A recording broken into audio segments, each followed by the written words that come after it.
नमस्कार, मी प्रतीक्षा. डीएनए मराठीमध्ये आपलं स्वागत. सप्टेंबर महिन्यातील झालेल्या अतिवृष्टीमुळे चिचोंडी पाटील गावातील खरडून व वाहून गेलेल्या शेतीचे आणि विहिरीचे मंडळ अधिकारी, तलाठी, भाऊसाहेब, कृषी सहाय्यक, सरपंच, ग्रामसेवक यांच्या उपस्थितीत पंचनामे सुरू करण्यात आले आहेत. यावेळी कवठाचा मळा परिसरातील शेतकरी उपस्थित होते.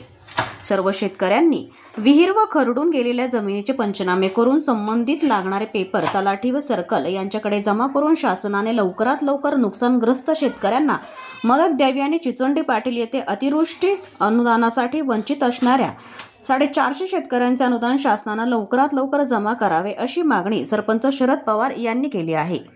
नमस्कार.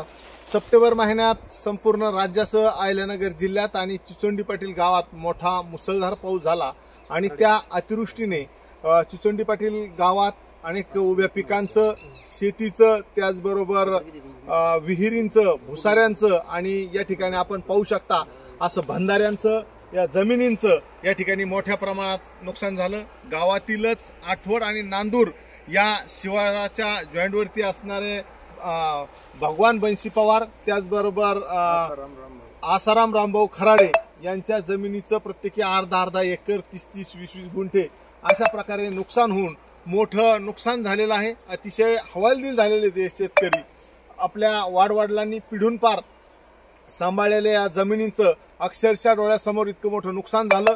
या ठिकाणी आपण बंधारा पाहू शकता. बंधाऱ्याची भिंत अतिशय कमी स्वरूपाची रुंदी असल्यामुळं या ठिकाणी साधारण 100 फुटाचा या ठिकाणी लांबी याच्यामध्ये वाहून गेलेली आहे.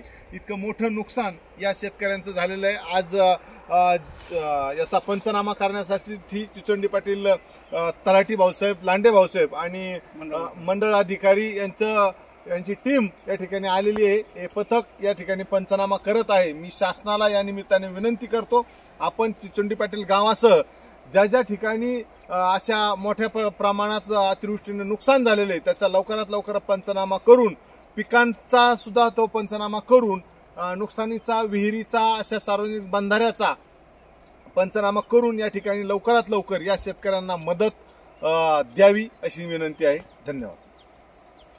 प्रतिनिधी मुंतजीर शेख, डीएनए मराठी, अहिल्यानगर.